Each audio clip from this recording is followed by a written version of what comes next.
Hi and welcome to the second ever edition of the Around the League podcast.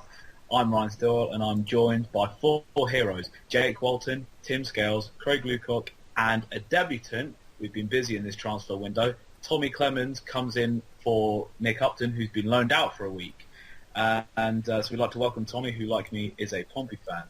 But yeah, week 2 guys, we made it. We're recording another of these podcasts. Yeah. Anyway, week 2. We hope to get to something with a 0 in it. So here's to many more. Let's get on with today's podcast, and we're going to start off as usual with the news. Last week in our first podcast, I talked about Albert Abosse, the Cameroonian striker who was tragically killed after a home game in the Algerian league, and we mentioned last week what was happening.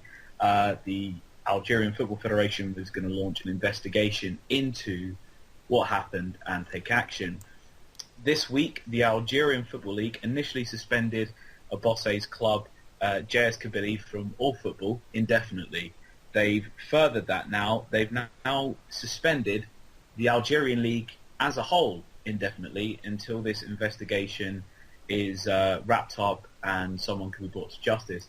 So we have no idea how long the Algerian League is suspended for. It could be a long time, it could be a month. That's the ambiguity of the word and the term indefinitely. Also, Albert Abosse's family is getting, obviously money doesn't make up for what they've lost, but the money that Abosse would have earned on his contract for the next year and a half, 2 years, is being paid to the family. Donations are flooding in from around the world, and each JS Kabylie player is donating a month of their wages to the family of Abosse. So a nice few gestures coming in from here, there and everywhere for his family, and hopefully they'll be able to recover from this tragic event at some point. But yes, until we get, we'll keep updating you on that, and as of now the league is suspended definitely. To head over to Spain, the second leg of the Spanish Super Cup was played 2 days before we started our first podcast. Now, Simeone was sent off. The Atletico manager, Diego Simeone, was sent off in that game.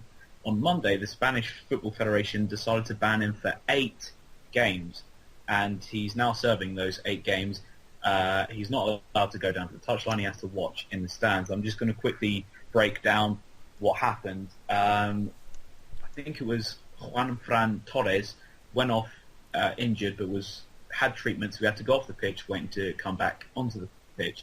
Now, Real Madrid were sort of laying siege to the Atletico goal at this time, and Juanfran Torres ready to come on. Assistant officials right there next to him. He's good to come on, but they won't let him back on. About half a minute goes by, and Simeone, protesting furiously, then taps, and I cannot emphasise how much I mean the word tap. I'm surprised the official even felt it. Tapped him in the head. Now the referee sends Simeone off.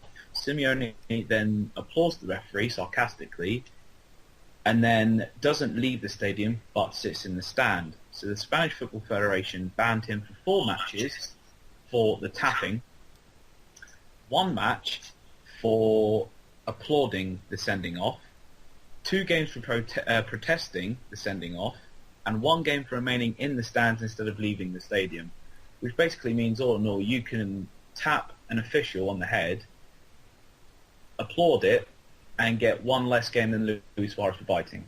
I'm not going to go into that a lot because I'll end up having a rant, but Simeone now serving an 8-game ban for very trivial offences. And so make of that what you will. I don't think it's brilliant, but moving on to our final bit of news. Celtic are out again. Hey. Legia Warsaw, who brought on a player in the 88th minute in their Champions League tie against Celtic, despite being 6-1 up on aggregate. That player turned out to be illegal, so obviously Celtic got a reprieve, played Maribor, knocked out again at Parkhead again. That's not really news. We just, we like it. I would just like to add on to the end of that. I love the fact that they turned around during the week and said, we're Celtic, we shouldn't have to qualify. And then that happens. So yes, I don't know if people caught what Ronnie Taylor actually said when he joined the club, but his words were pretty much, it's an insult that we have to go through the qualifying stages. Well, clearly not, because they've been beat twice and Leicester didn't beat them. They thrashed them. It was a walkover. So Celtic are out again, and I'm pretty sure most of Europe cheers for that one. And with that bit of, we're calling it good news. Celtic obviously don't like it, but we call it good news. That is the end of the news. Now let's get it into the talking points, because I'm sure everyone is chomping at the bit to get into this one. Leeds, the farce that is Leeds United. We talked about Fulham being a farce last week, but really, let's be honest, Massimo Cellini sacks Dave Hockaday, but reverses his mind before he sacked him. Doesn't sack him. Oh, then he sacks him. We'll clarify that later. But we've got Jake Walton here, who is a Scunthorpe fan, but also has quite an interest in Leeds. Jake, I will pass this over to you. Rant away. There's too much to say about Leeds in a whole that I could actually talk about it for an hour, just ranting about how stupid the whole situation is, really. But it beggars belief how Chilino thinks he can act. I mean, the English game and how it's portrayed in the media is so much different to Italy. So he's got to realise, you can't come out and say, I think it was after we lost to Watford 4-1, I was going to sack Hockaday, but I changed my mind. You can't come out and say that, because obviously it undermines the manager. And then following a really harsh defeat to Bradford, where I think Leeds played for an hour with 10 men and actually went ahead and then lost it in the last couple of minutes. To sack him for that defeat is pretty stupid. And he came out and said, I think in an interview with ITV, that he wants to get Hockaday back in the future, like when he's built Leeds up. Why? He's proven, or to you, he's proven that he isn't good enough. Otherwise, you wouldn't have sacked him after 6 games. Because, I mean, obviously, if you thought he was good enough, you'd give him at least a month or 2 after the transfer deadline. And I know, well, most Leeds fans reckon that Hockaday was a stupid appointment, and obviously me included, because to get a guy who was sacked from Forest Green at the bottom of the conference into a championship, into a championship side, it don't work. But, I thought he was harshly done by, because in the games that he had only 6 games, which game-wise is the least of any Leeds manager in history. Like I say, he had 6 games and 4 red cards in them games, so he's only ever really had 3 games to, have a full team to play with, and one of them he beat Middlesbrough in. It wasn't a great game, but nevertheless a win's a win. And it's just a shambles at Leeds at the minute, because obviously now there's no idea who we're going to bring in. There's Steve Clark been mentioned, and currently what I've been seeing is that Simon Grayson's odds has been slashed to, I think, is now the front runner for the job, after I think we sacked him 3 seasons ago under Ken Bates's stewardship. And no manager who's like a good manager is going to want to come and work under Cellino, who is basically a dictator. He picks the players who we're going to buy. I think he probably does pick the team and the tactics. And club legend Johnny Giles, he was on, I think, at the radio station in Ireland, saying how no manager is going to want to work under Cellino, and that he's a head case. And I think he actually said that when Cellino and Hockaday were at there was a function together, they was talking about a player they liked, and Hockaday said that he liked him, and Cellino turned around in front of everyone and just basically said, "Shut the fuck up, what do you know?" And it just shows you how much confidence he actually had in Hockaday to start with. And, well, I think, wasn't it during Cellino's time in Italy that he went through 36 managers in 24 seasons? And now he's obviously 22. taken that record to England, 3 managers since January. Which English manager is going to want to try and be the one who ends up having a permanent job there, because it hasn't happened for 25 years in a club that Chilino's the chairman of. Who wants to get involved with that? Well, like I said, the front runner at the minute is Grayson, and Steve Clark apparently said that he'd be interested in the job, but I can't see anyone really that's a good manager anyway wanting to go into management at Leeds, because you know you're going to be under pressure from day one, and you're not going to get as much time as what you would at any other league club. So, like I say, Hockaday had 6 games, and you know you're going to have a little bit more because you're more experienced, obviously, but you'll probably get 10 games to show what you can do before you get moved on as well. Well, what I'm going to throw out to the rest of the group who wants to get involved in this is, obviously, we've got a manager situation at Leeds, and, well, we have a fair few of them because it's a revolving door business at Leeds right now. What about the players? Surely, playing for Leeds United, with this current manager in, manager out, caretaker in, caretaker out, to the rest of those in the group, are these players going to want to be looking for the exit door, either before the deadline or in January if this carries on? Well, I mean, looking into it, you've got Jason Pearce. I mean, he's been linked with Sheffield United. I mean, Tom Lees, I might be wrong saying this, but he was one of Leeds United's best players last season, wasn't he? He was hated by most of Leeds fans, to be fair. Was he? Yeah. Oh, okay. Well, I mean, even he, like, players like him jump ship, and do you look at the players they brought in? Yeah, okay, Billy Sharp, that's one hell of a signing, but you've got to question whether their squad that they've got now is actually championship quality, and that's why I feel sorry for Hockaday, because I feel like he hasn't had the chance to. Okay, he's had the chance to bring in his own players. However many of those players were actually his choice that he's brought in is a different question, but I just feel sorry for him because he never really stood a chance, especially with the squad they've got at the moment.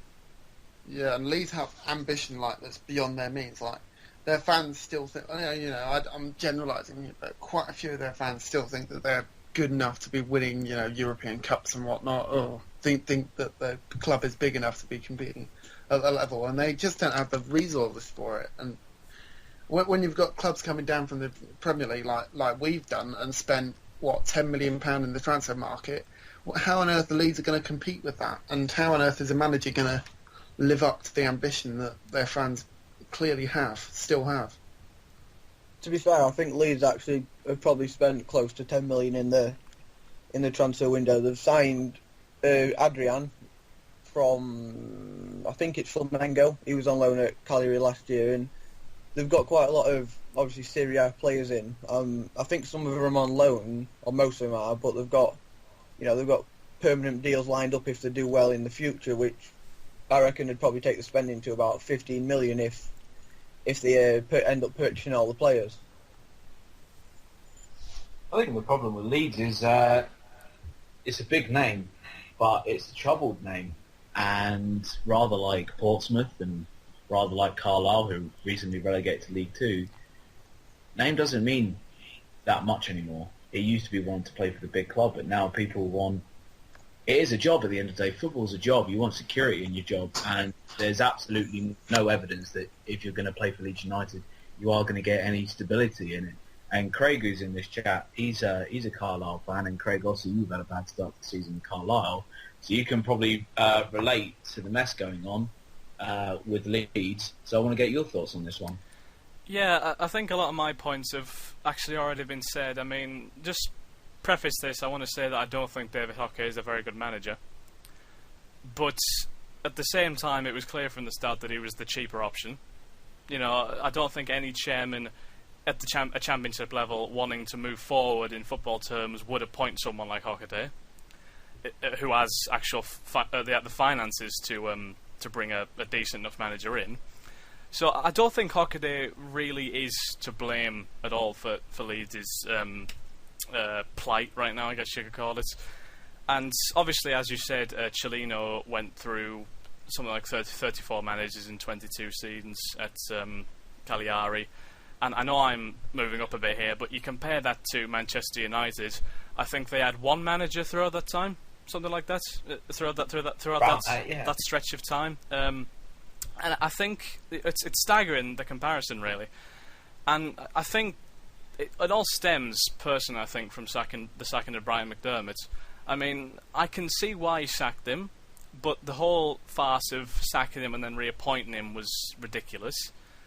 But I still would have kept him on personally, but obviously, you know, I was also going to bring up the whole story about Cellino slagging off Hockaday openly, and I just want to add on to that. You know, if you're going to question your own manager's knowledge of the game, why bother appointing him in the first place? You know, I mean, it's going to be really tricky for whoever comes in. I think Leeds are at a bit of a crossroads now. I think they could go either way. I think if they appoint the right man, like obviously Clark's been mentioned, and I think Oscar Garcia could also be a decent option. But again, it's whoever wants to come. You know, it's whether they're interested in working under a man like Cellino, because as Walton said, he's a bit of a dictator. I personally wouldn't actually be surprised if they offered Neil Redfern the job. Like, I don't think they will, but given the cheap nature of the last appointment, it wouldn't surprise me. And he's been there for a while. I think he probably knows quite a bit about the team, but that remains to be seen. The one thing that I really don't think they should do is appoint an Italian manager, which I think could possibly happen. I think obviously Italian managers have a good knowledge of the Italian game, but most of them who come to England don't tend to have a huge amount of success, from what I can remember. And yeah, obviously another thing is the number of Leeds fans who were desperate for this takeover from Cellino to actually go through. And I think that sort of come back to bite them now. You know, they were really aggravated against the Football League for not wanting Cellino to take over Leeds. And I think it's probably showing now why they didn't want him to take over, because obviously it's a bit of a mess.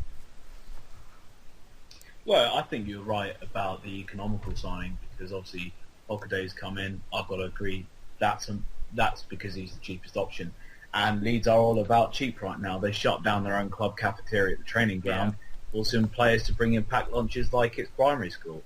And if you're going to be doing things like that, then obviously you're going to try and cut everywhere else, which is, I think, without a shadow of a doubt, where Hockaday's come from.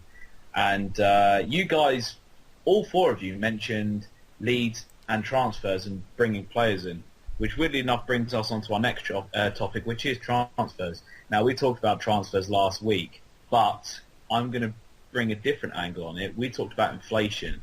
What I want to do this week is talk about how you value a football player.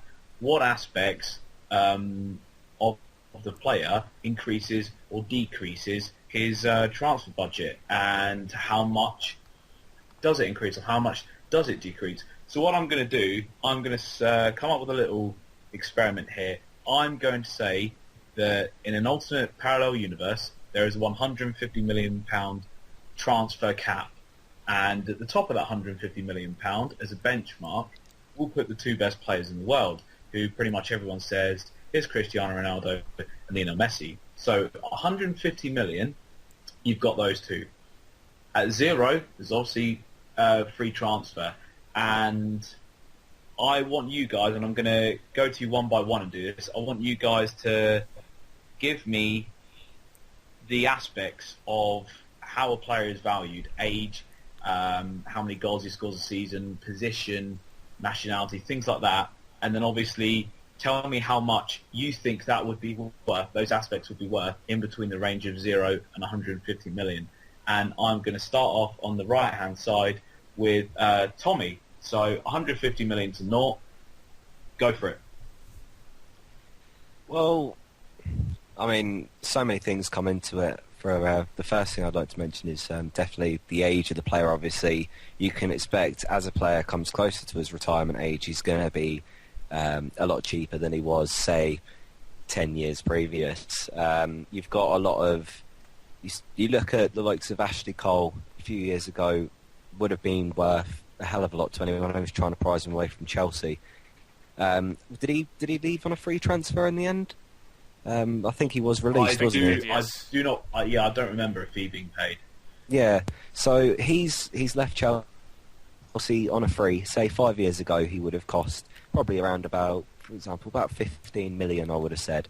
Maybe a bit less, maybe a bit more. But then you look at a player in the same position, Luke Shaw. I mean, he's got age is on his side, and he's just joined Man United for around about the 30 million mark. So I think more than anything, personally, I would see age as, because obviously when you sign the player, it's an investment into the club, it's an investment into that player, and really you're going to be looking at younger players. So I think that is one of the most important things, in my opinion, as to like the price of a player. The other thing I don't really take much notice of stats and statistics and things from, say, previous seasons, like with Portsmouth signing Craig Westcar last season. He was top scorer. I don't know if he was top scorer in the league, but he was also was top scorer last season in League One. But he's joined Pompey on a free transfer, and you look at him and you think he's got certain aspects of his game where you think he could possibly try a bit harder, but he has got the potential there, which means that I'm really surprised we managed to get him on a free transfer, personally. But yeah, I feel that you've got all these different kind of areas. I mean, he has got pace, things like that, and the game has changed so much nowadays that when you're looking at players, you're looking at their attributes and things like that. You sort of, I tend to not bother looking at stats. So for me, looking at stats and the goals, amount of goals scored in the season, things like that, I don't really take much notice of that as much as, obviously, things such as age and the certain aspects of their game. Well, the reason I set up this challenge for the four of you is because what makes Angel Di Maria 60 million and, let's say, Mario Balotelli 16 million? You know, that means that, according to price alone, Angel Di Maria is overall nearly four times better than Mario Balotelli. And I reckon that, that's clearly not right. He's not four times better. So I'm now going to pass it on to Craig. Your thoughts on how you value a player, and obviously you've got the benchmark of 0 to 150. Well, there's a lot of obviously aspects that you have to bring in when deciding how much you want to pay for a player. I think ability is obviously the main one, as Tommy said, certain attributes of their game. I think age, as Tommy also said, is a big factor because I think once players hit the sort of maybe 26, 27-year-old mark, I think that might be roughly where they might go for the most amount of money. Maybe just a little bit younger, but I think age is a big factor because obviously you want to get the longevity out of their players. You want to obviously have that player there for a long time. If you sign a 32-year-old, you're only going to get a couple of years out of him. If you sign, say, like Luke Shaw, you're probably going to get 10, 12 years out of him, maybe, something like that. Position is also a big one because, we all talk about the best players in the world. And obviously the big two are obviously Ronaldo and Messi, as you said. Others mentioned in that sort of category can be Luis Suarez. Some people might say Neymar. What's the trend there? They're all attackers. The attackers... But attackers have always been more popular. Exactly. Popular and expensive. The attackers always go for a lot more money than the defenders do. Like, I think... Well, saying that... I don't want to talk about David Luiz. But in general, the price of attackers is far more than defenders, and goalkeepers is even less. Like, it's rare that you'll get probably upwards of 25 million paid for a goalkeeper. I think, obviously, potential is another one, but that sort of goes hand in hand with age. Obviously, you want players to develop in the correct way, and obviously the younger players would fit that bill. I think attitude could obviously be a factor in determining a player's price tag, because if a player's got a bad attitude and it's well known, sometimes clubs might be turned off. That they might completely not want to go off the player at all. They might be encouraged to pay a lower fee because the player brings a lot of baggage. I think nationality was also mentioned. Personally, I don't think that should be taken into account at all, because a player is a player. It doesn't matter where he's from. But in England, it's not like that with English players.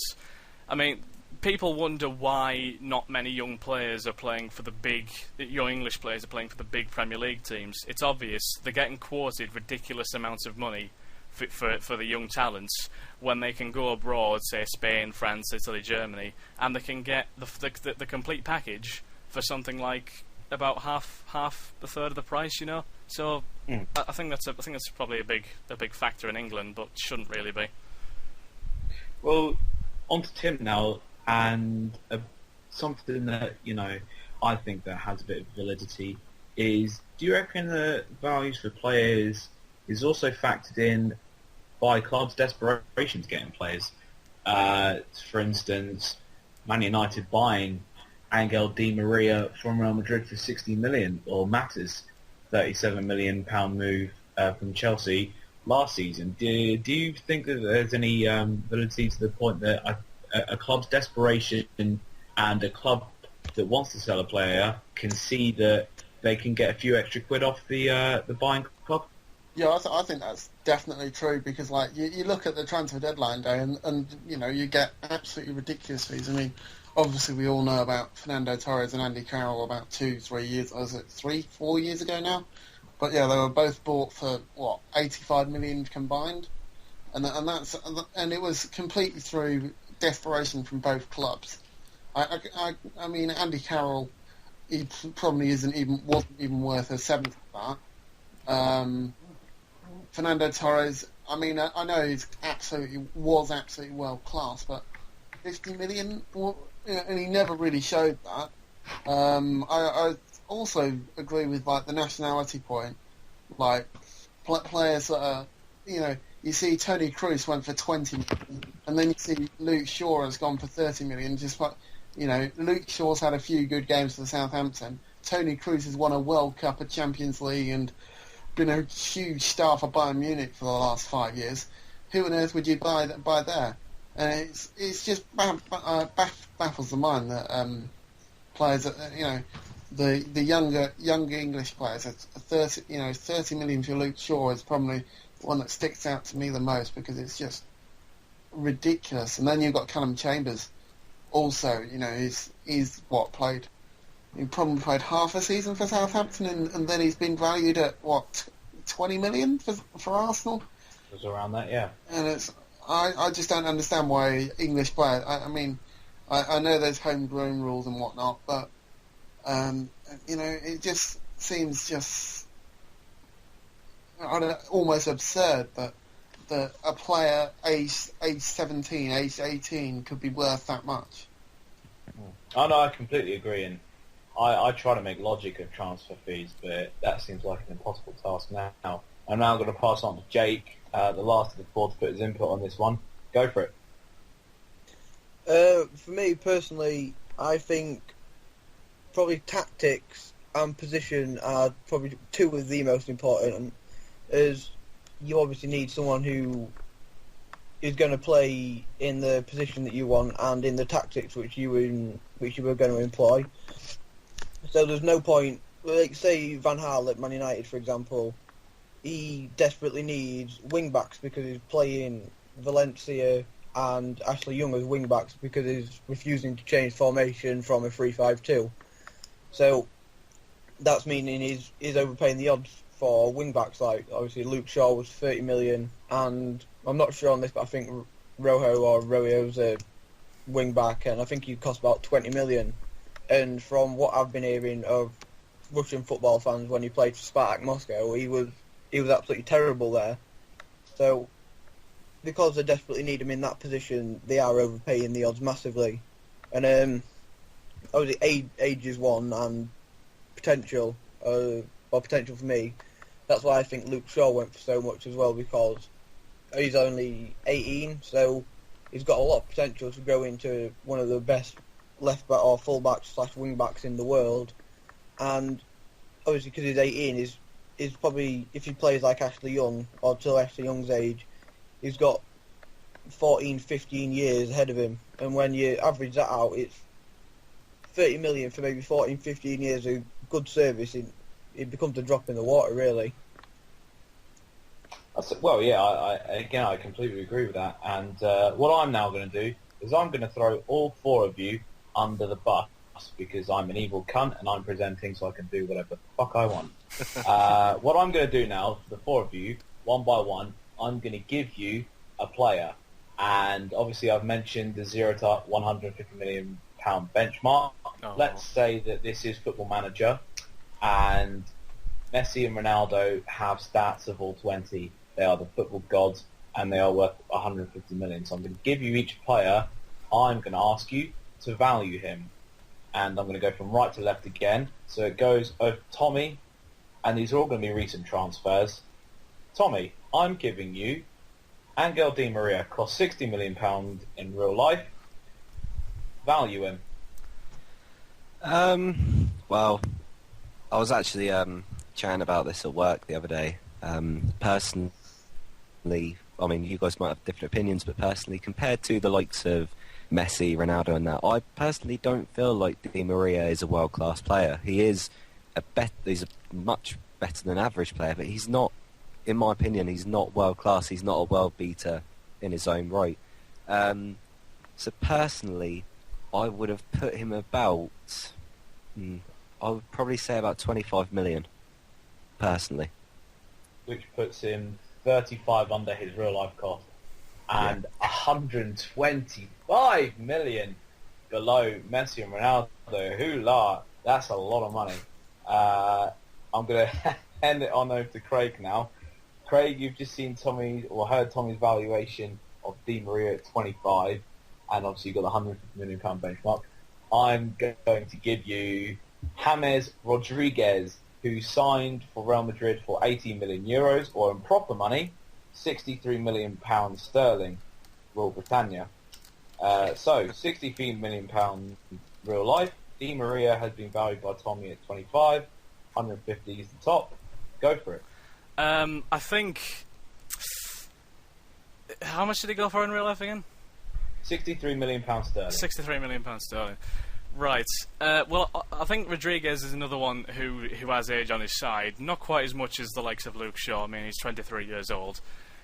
But I think they've massively, massively overpaid because he had that one great World Cup. And obviously, it was fantastic in the World Cup. There's no doubt about that. I would argue he was the best player. I think he was better than Messi in that World Cup. But to pay that amount of money for one who was... I know Monaco did sort of force themselves into the European scene last season, the season before. But at the same time, nobody really thought about Rodriguez when it came to transfers before the World Cup, I don't think. So, personally, I would say Rodriguez, I would probably put him about 30 million.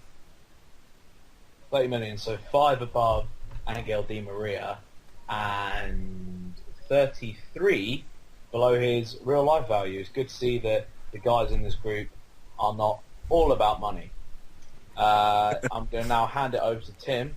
Tim, I'm going to give you Liverpool's new signing, Mario Balotelli, £16 million in real life. Ooh. Go ahead. I'd probably say that 16 million is a slight undershoot. I'd probably go for about 22 million for him. I think he scored a goal every other game for AC Milan. That's a very respectable tally, and if he keeps it up in England, that's more than respectable. I mean, he's not quite as good as Luis Suarez compared to Luis Suarez, who was 75 million, who probably had a goal every game. But having said that, I think he's got a lot of attributes about him. He's occasionally world class. I think 22 million, about right. I think Liverpool have actually got a good end of the deal here. I know his behaviour isn't the best, but having said that, you're getting a world class player for what, 16, a potentially world class player for £16 million. That's a bargain in my book. I definitely agree. I think that Balotelli, he was quite a bargain for Liverpool, which is why I've included him in here. So we've got Balotelli at 22, the first player of the three to be valued more than his real life, but no one has come even close to the £150 million benchmark. In fact, everyone's at least 100 million off.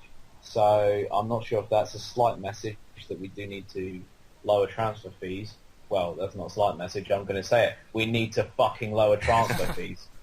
And now it's going over to Jake for the last one. Jake, I'm going to give you a man who's made a very short trip across London. Loic Remy, Chelsea signed from QPR, £10.5 million in real life. You've heard what the others have got to say about their players. Over to you. I personally think he should have gone for quite a bit more, because when he was at Newcastle last year, I think he got maybe 14 league goals, which kept Newcastle up.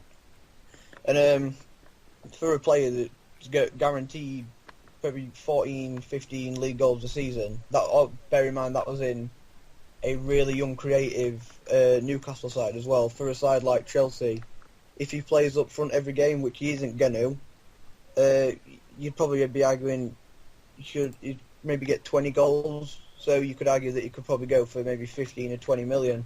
And obviously he has got the ability. And with world-class players backing him up behind him, then I reckon he probably would get maybe 15, 20 goals a season. So, yeah, I think 10.5 million for Remy is a bargain.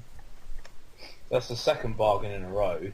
But interestingly, all four players there who have quite different backgrounds and records in terms of stats, all going for similar prices. You know, the lowest being 15, the highest being 30. So they're all in the same bracket, really. But over 100 million between those players and Messi and Ronaldo. So one for the four of you to jump it on. Are Messi and Ronaldo 4 or 5 times better than those players, which is kind of what's implied in the experiment we've just done, given the transfer fees? Are they really 4 or 5 times better? Are they the untouchables? Well, anyone? They are the best players in the world, in my opinion, but they're not worth 150 million. But obviously, that was the benchmark used. No, they aren't four times better than the likes of Rodriguez and Di Maria, because I do think actually Di Maria, personally, I find him to be up there with one of the best, some of the best in the world. But you know, it's still an excessive transfer. I think he was regarded by many fans as the third best player at Madrid. Obviously, that's with Ronaldo and Bale there. Obviously, they had the likes of Modric as well, who is an excellent playmaker. But no, I don't think Ronaldo and Messi are the best. Sorry, they aren't worth that much money. I'd say they're probably in today's market. Actually, in today's market, they're probably worth about 90, 100 million, especially Messi. But I'd probably value them at about 50, 60. That's about double for what everyone else is valued at. Yeah. Do you guys agree with that? Double or anything more? I'd probably say that Messi's worth about 70 million because he's still got a few years. Well, he's probably got about 6-7 years left at the top, and he's just so consistently good with how many goals he's scored. But I think Ronaldo's about 28 now. I don't know. I think he's probably worth about 50 million if Madrid would sell him on now. But yeah, I think Messi has proven time and again that he's just that step ahead of everybody else in world football, barring Ronaldo, obviously. I do sort of think that Bale's probably worth a tiny bit more than Ronaldo now because he's probably 4 years younger and he's got 4 years more to produce out of him. Anyone else want to jump in this one before I move on? Nope. Got nothing else to add, really, no. Alright, let's move it on. Let's go across the big pond called the Atlantic and go stateside. We are talking the Major League Soccer. A sort of wilderness for football for many years, but States did quite well in the World Cup. A lot of people got involved in the States in watching that, getting in the hype of that. And now we see players heading out to America a lot more often. Seeing Jermaine Defoe head out there, Dempsey head out there, Frank Lampard head out there, sort of, but he's back in England. But well, yeah, he's out there. Let's face it, he's playing for Man City B. So I want to talk about the MLS now, and I want to talk about how that game can develop, because the problem I have with the development of football, what we know as football, or if you want to be pedantic, soccer, is in America there is religion in terms of sport out there, because football, aka soccer, has to compete with American football, ice hockey, NASCAR, basketball, baseball. There's 5 sports that the people really do love, and there are several more that are very popular out there as well. How does football try and break through the barrier and become as popular as those sports? And I know Tim wants to get on this one, so Tim, that's the question. Well, the MLS has gone down the route of signing older, so they've signed Thierry Henry, they've signed Jermaine Jones, who's obviously well known from his US national team days. They've signed Clint Dempsey, they've signed players that are sort of aging, but they've still got that sort of star aura around them. I just don't know. The only problem that I have with the MLS is that it seems to sign sort of like the wrong sort of players to sort of I don't know what to say. The wrong sort of players to make the league better, if you know what I mean. Like, they need to start signing younger players that are that are going to reach their prime, and it's sort of difficult because they've still got that draft system and they've still got the designated player thing going on. To make the MLS what it should be, they need to sort of remove the draft system, maybe, although it probably would harm the national team. It's a complicated one.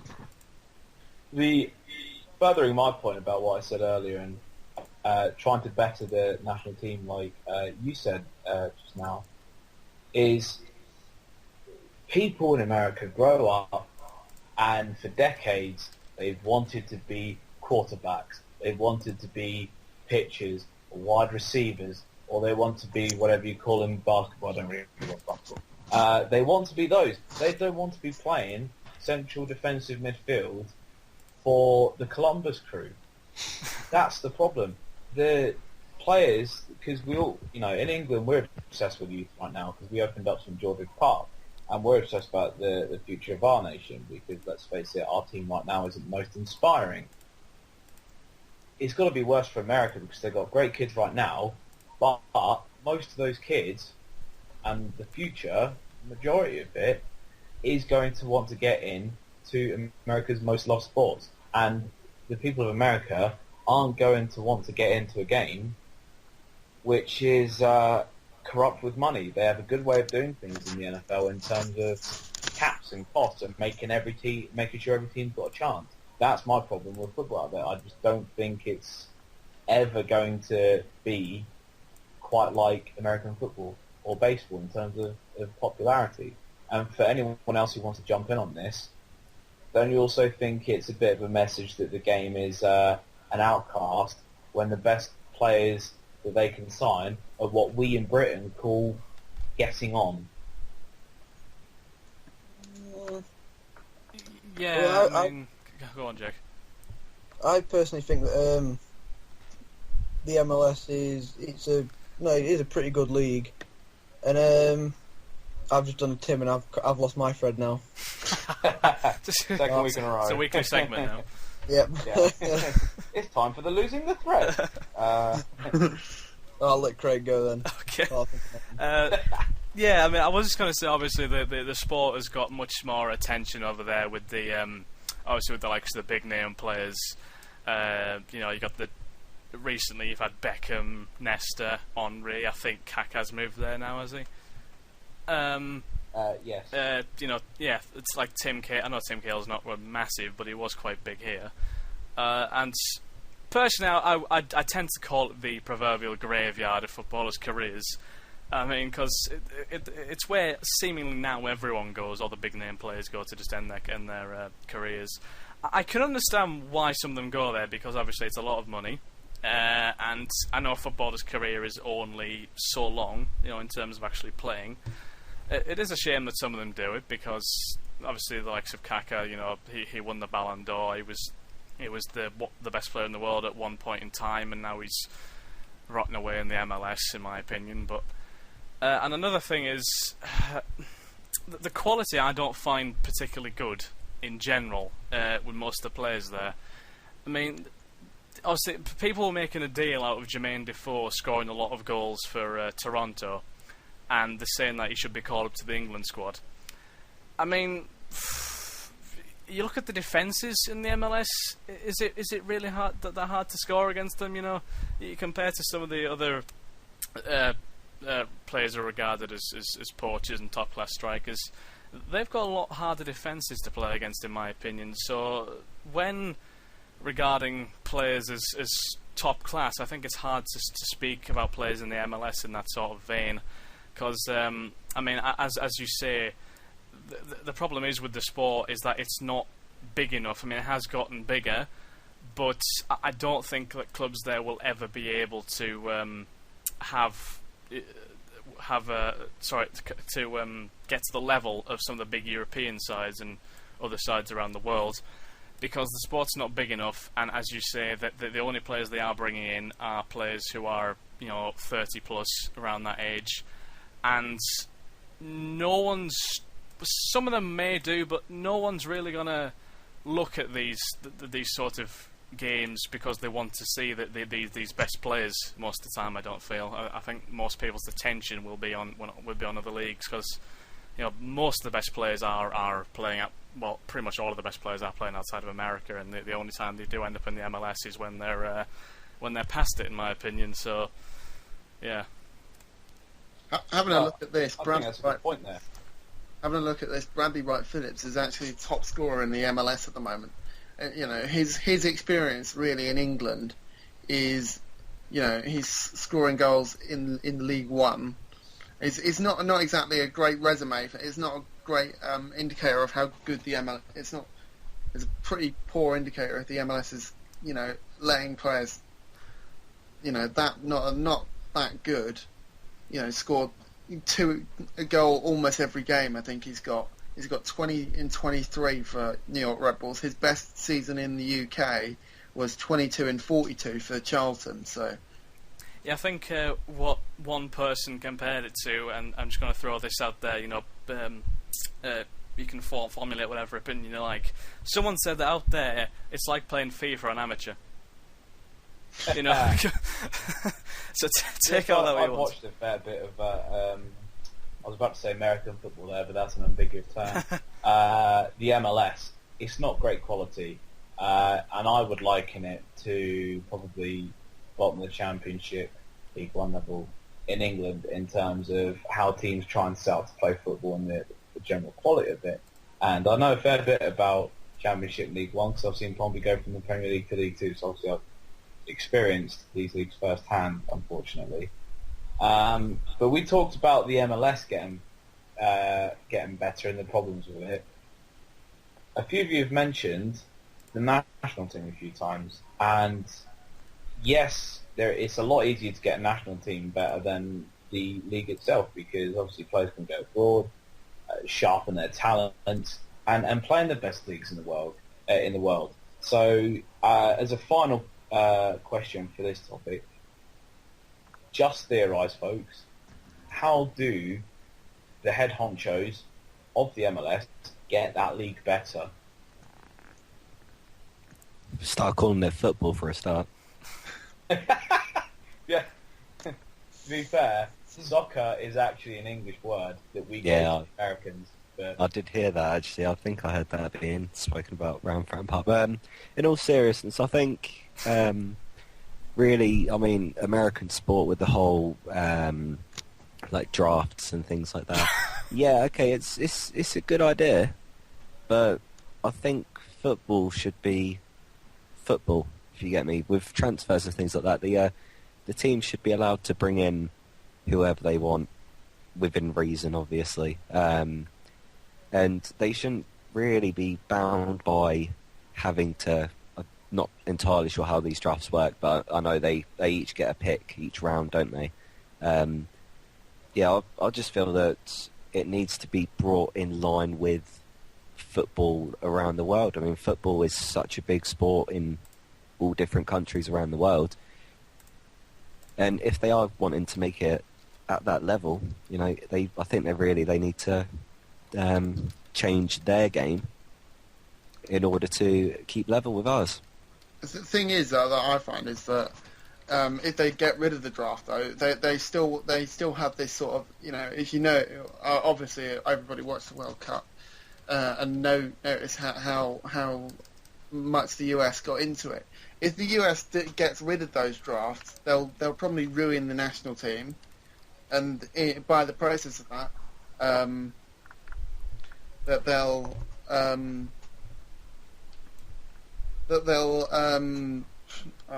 lost my thread again. Timothy. but by keeping within those drafts, they've sort of limited the sort of players that they can get in, and because they've got the designated player rule, other teams can, there's big money in the MLS. Why not use it and bring in, like, say, some properly top class players? Because there isn't any top class players in the MLS right now. I think that's a fair point. And while I watch quite a lot of NFL, I like the draft system, but I also like the chaos of transfers. So, a bit ambiguous, really, or ambivalent, I should say, towards it. But we'll just have to wait and see what happens with the MLS.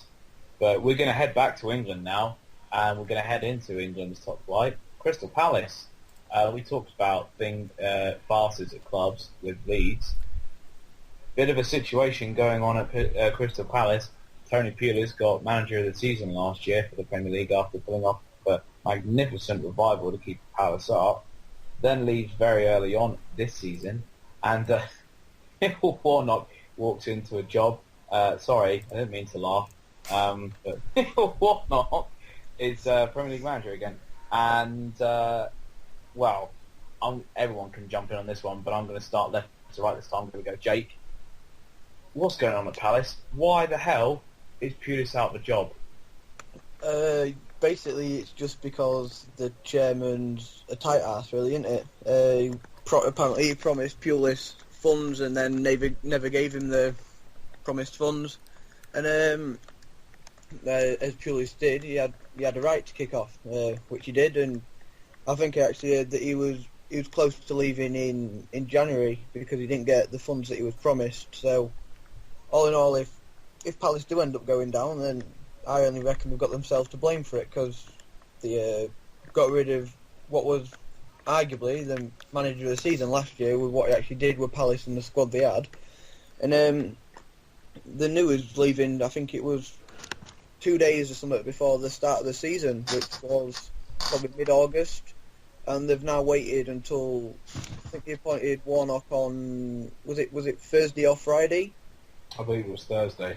And so they gave him less than a week to make any actual signings, and I think since Thursday I don't think they have made a signing yet. So now they've got 1 day for Warnock to bring in the players that he wants, and it's not going to happen. And on a topic of Warnock, he's not the right man for the job at all. I mean, as you know, I've got connections to Leeds, and when I used to go to Leeds and watch them on Sky when there was on Sky under Warnock, it's the worst football I've ever actually seen in my life. All it was is just try to get men behind the ball and then hoof the ball up towards Becchio, hope he flicks it onto someone, and then start a counter.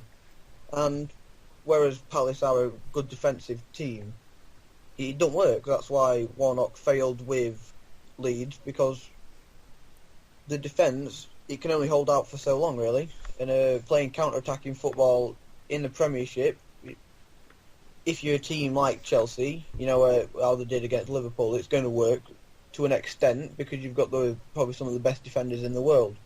Whereas if you've got Brede Hangeland and Martin Kelly in your defence, it's going to end up crumbling sometime. And when it does end up crumbling, it doesn't really seem to have a backup plan. All it is still play on the counter, defend. And I think it's going to be a long, hard season for Palace. Well, for the listeners who don't know, we're in a group on Facebook together, and we were watching Match of the Day last night, and Crystal Palace had quite an entertaining 3-3 draw away at Newcastle, and we were joking about saying that when Crystal Palace were in the lead, Warnock was unhappy because he came for a draw, and that's it. That always seems to be the policy. So, yeah, I think you're definitely right on that one, Jake. That Warnock seems to show up and, at best, smash and grab, and beyond that, he's got nothing else going on. And the question I'm going to throw to the rest of the group is, surely that's got to be a bit demoralising for the players, because they're the ones out on the pitch doing the business, or attempting to at least. They've gone from a guy who's kept them in the Premier League, one manager of the season, to Neil Warnock. How surely that affects the players' minds with trouble upstairs. Yeah, I mean, I think first of all, it was a really, really bad move. Not making an effort to try and keep Tony Pulis, because what he did last season was incredible in my opinion. Considering how many points did they have when he took over? Something like 4 points. Yeah, something. And it ended up getting them a solid mid-table finish. While I don't think, I think that's probably the ceiling for Palace, mid-table, but that's just how football is these days. I mean, obviously, you can bring up comparisons to Leeds regarding transfers, because obviously Walton brought up the whole funds thing. I heard that there was talk of maybe Pulis wasn't in control of the transfers either, of who came in and who went out. So a bit of a comparison there. I mean, again, obviously you talked about the players' mindset. I mean, I think it will affect them. I think obviously that their creative freedom will be severely limited. If they're going to just park the bus every game, I mean, I think Neil Warnock was definitely the wrong choice. I mean, he's one of the few people that Jose Mourinho looks at and thinks, wow, that's a bit too defensive. So, I mean, I think what they should have done is they should have appointed Malky Mackay, in my opinion. If he was interested, they should have gone for him. I know there's controversy, which probably shouldn't go into right now, but I still think they should have made an effort to try and get him in. I think they were going to, but then the controversy came up, and then all of a sudden he wasn't in contention for the job. But I still think they should have tried, and I think they definitely are heading towards relegation, because I mean, with Pulis there, I don't think they would have been anywhere near. I don't think, but Warnock, yeah, I think Palace are in deep trouble right now, unless they make another sacking throughout the season and change again. But well, regardless, we'll have to wait and see what happens. I don't know if I agree with that. I think they've got a decent enough squad to survive. It's just whether or not the players can follow Warnock's methods, because I know he's a bit of he's not my favourite manager in football. I don't know how. I think to say he's too defensive is a bit harsh, because he's obviously, he likes playing defensive football. Like eking out 1-0 wins. But if he can get it to work on the road, I think that would be very good for Palace, because a lot of Premier League games you need to go away from home and say out your stall. You go to say. When you go to say Chelsea, you don't expect to have tons of chances. You probably need someone like Warnock to say, look, we need to get behind the ball, be organised, and maybe snatch one on the break. I think the question that you need to ask when a team is tipped for relegation, or when you're asking can they stay up, is when it comes to a combination of players, managers, football ideologies, which basically means how they want to play football, plan B, things like that, when they make substitutes. So a combination of player, manager ideologies. Are there at least 3 teams in the Premier League worse than Crystal Palace? Because 3 teams go down. Are there 3 teams in the Premier League who have a worse combination than Crystal Palace? It's a tough one, actually. Yeah. It's especially this early on in the season. Really hard to judge. Hull. I don't know what it is about Hull, but don't think that they've got enough to survive this year, especially. Now they've signed Robert Snodgrass and he's got injured. I think there's one or two that obviously there's West Brom who signed, under the bizarre appointment of Alan Irvine. I think they'll probably be in the relegation mix, and then there's Burnley. Obviously, they've not spent anywhere near enough to survive, I don't think. Well, I think they could have enough. They just it's an odd situation for Palace right now because they're they've got I think they've got a very good squad, but it's also a question of whether they can they can perform in the same way that they did last season, because I think they did overperform a bit.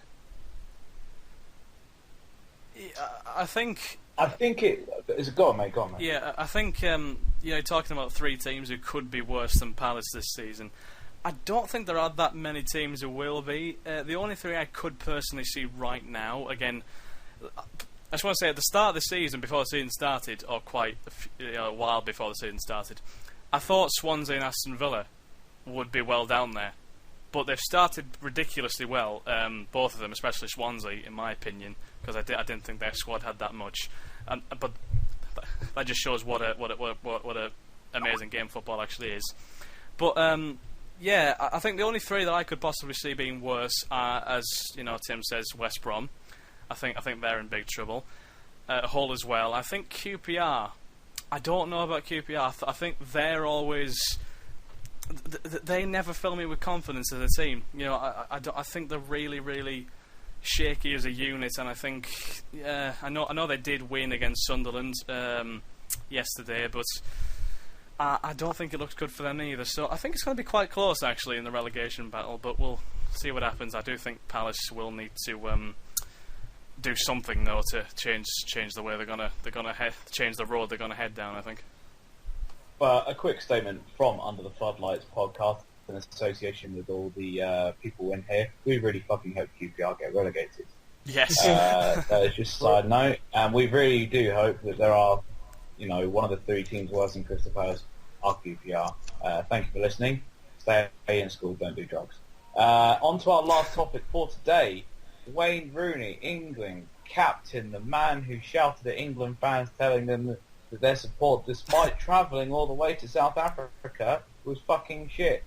A man who every season hands in a transfer request to Man United, but then settles for an even bigger contract, now one of the biggest in the world. This man who shags about, holds his club to ransom every year, and effectively told England fans who travelled half the world to fuck off, is now the captain of his national side.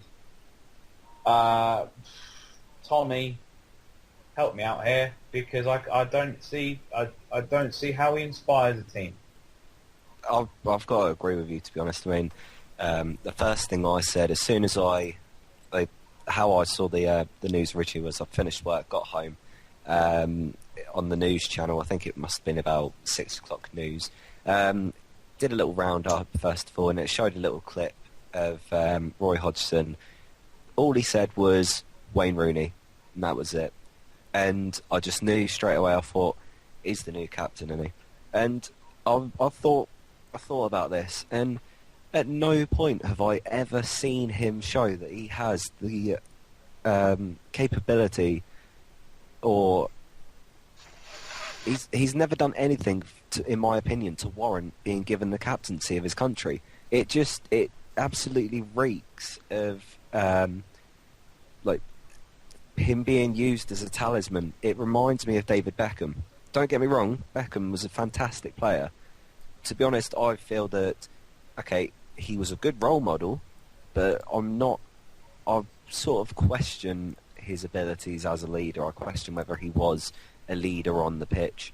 And it seems so similar to that. That being said, it's quite hard now with there being such a massive overhaul in the England team the last few years. It's quite hard to pinpoint a single player who I personally would hand the captaincy to. Also, another thing I'd like to point out is how poor Rooney's discipline record is, especially for England. You look at 2006 World Cup against Portugal. He clearly lost his head. It was. You could argue that it's going back nearly 10 years now. He's got a lot more experience since then. You'd like to think he's grown up since then, but I still feel that surely there's got to be a better name that you could pull out of a hat for the England captaincy. Well, the two things that this reminds me of is, one, doesn't this not seem like, when you played football at school, sort of best player against captain, and most people seem to think he is England's best player. That reminds me of, what you did when you were like 10, and you start playing 11-a-side football. And the other thing is, a lot of people seem to be agreeing that he's a good choice for England captain, but I think people have got the idea of what a captain is completely wrong. The captain is not someone who fucking loves England more than any other cunt. It's about someone who knows how to talk to people. It's about someone who has a wide range of speaking to people, whether it's criticism, shouting, empathising. You've got to know how to talk to players. You've got to know how to, inspire them or let them know what they've got to do. You've got to get through to these players and speak their language, not just have more England flags on your fucking house than anyone else in the country. That's where I think people have got lost in what a captain is. So to Craig, Tim and Jake, the three of you can jump in on this one. What's going through the mind of Hodgson's chosen him. What's going through his mind when he's chosen Rooney? Surely Hodgson's been around the world enough to know what makes a captain.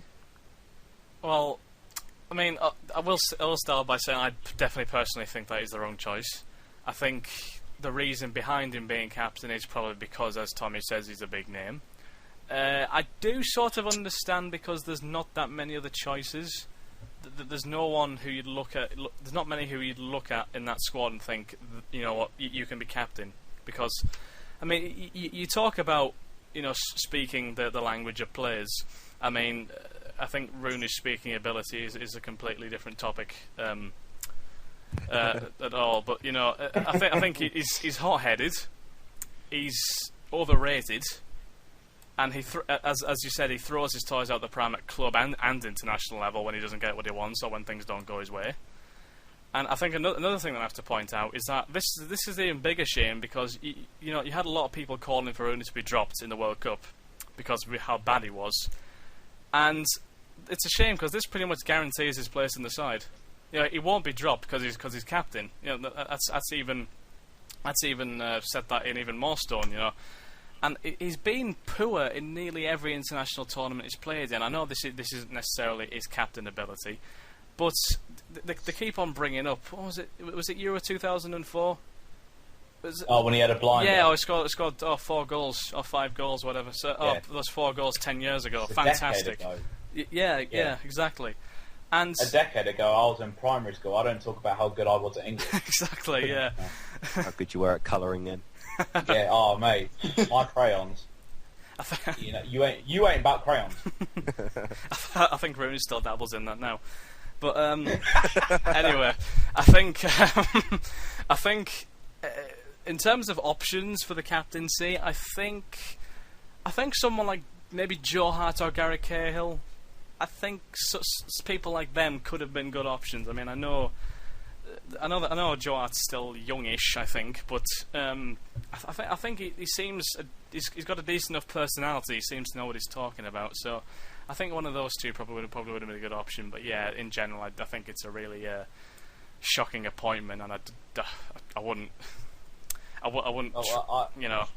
Yeah, go on. I think that a captain should be someone right in the heart of the pitch or at the back in defence, someone who can see the pitch and is tactically aware.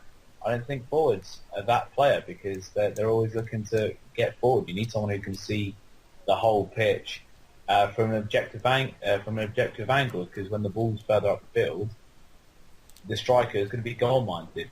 But as someone in the centre of defence, you want to make sure that everyone in your defence, if you're a leader, is organised and they can see the entire pitch when you're going forward as well. I've always preferred player like midfielders or defenders being captains. And we're going to finish this off with the input of Tim and Jake on the captain idea. You can talk about Rooney's appointment, or you can talk about what you think makes a captain and where a captain should be on the pitch. Personally, I like everyone. I wouldn't have gone for Rooney as captain at all. Like I said, I can understand why he's gone for Rooney, because he is one of the more senior players in the squad, and he kind of is more, he's got the most ability, although, like we mentioned, he doesn't show it for England, and he's not shown it since Euro 2004. And personally, while everyone else was talking, I was thinking of who I'd have as the captain, and I came to the conclusion I'd probably have Gary Cahill as captain, because I don't really think there's anyone else who strikes me as a natural leader.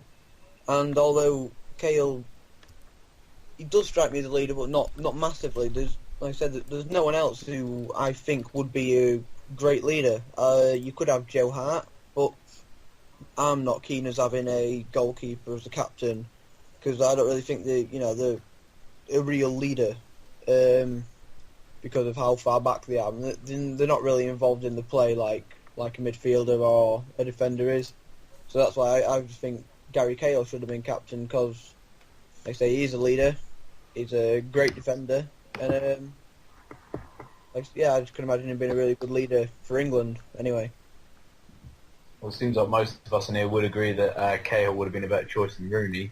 On to you, Tim, for the final part. I think what really we should have appointed. I'd have gone for Joe Hart personally, because it's obvious that he's England's number one goalkeeper. He's very good at communicating with his back four, and obviously he can communicate with the rest of the team. He has the I think was it Tommy that said that the defender has the full view of the pitch, but he obviously has a full view of the pitch, and also I think a captain's job isn't actually. I think a captain is actually not that important in football nowadays. I don't think it's quite on the same level as, say, a cricket captain who has, control over the field and whatnot. But a captain needs to be somebody that is going to be reliable, is going to be there. Rooney isn't reliable. I think Joe Hart should have been given the captaincy personally, although I wouldn't have minded Gary Cahill, as some of the others have said. Well, I hope Roy's listening, because all five of us have said that Rooney is the wrong captain. So Roy, you're fucking wrong, mate. And if we don't get our way, then the country will be in uproar, or at least all 80 people who want his words. Yeah, there will. in one small corner of the country somewhere, there'll be a couple of people going fucking mental. Are we still doing that sit-in outside Wembley Stadium, yeah? Yes, we are. I don't know if many people know about that. I didn't know about that until 2 seconds ago. But, but that's a wrap for this week's episode of the Under the Floodlights podcast. Week 2, folks. I'm looking forward to week 3, because then we get to look back at the previous 2 and think, what the fuck are we doing here? But thanks very much, folks. It's been a pleasure. We've talked about quite a lot this week. Next week we'll carry on with the news, and we hope you're listening in next week. All right. So thank you for listening in. We'll see you next week. Bye-bye. Bye. Bye.